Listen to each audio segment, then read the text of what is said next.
This novel, Francis Spufford's Golden Hill, is a minor masterpiece. And the only reason I don't call it a major masterpiece is because it's not hugely long. But if you don't think size is important, then it's a major masterpiece, perhaps. It's an extraordinary book. And I recommend anyone who's interested in novels, interested in the history of fiction, read it. It's what's interesting is it is in its own way a kind of pastiche of mid 18th century prose, the novels of Sterne and the kind of satirists and writers of those big picaresque novels of the 18th century. But there's something more than that. The prose, it has a floridity and wit and exuberance and intelligence in every sentence that makes it really startling. Essentially, it's set in New York in the 1750s, and it's about a man, a slightly mysterious man boy. He's in his early 20s, who turns up and sort of has a note of credit from a business there, and it's for £1,000, which is obviously an enormous amount of money.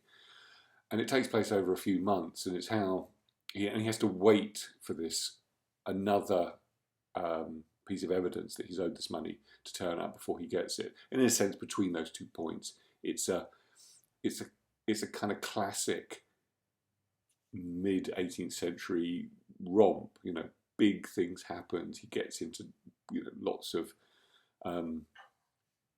scrapes, and it's how he uses his intelligence and his wit to get out of them. But it's more than that. It is a novel about friendship, about race, slavery, but critically, the writing at some points, at lots of points, is of such high quality, it's almost dizzying.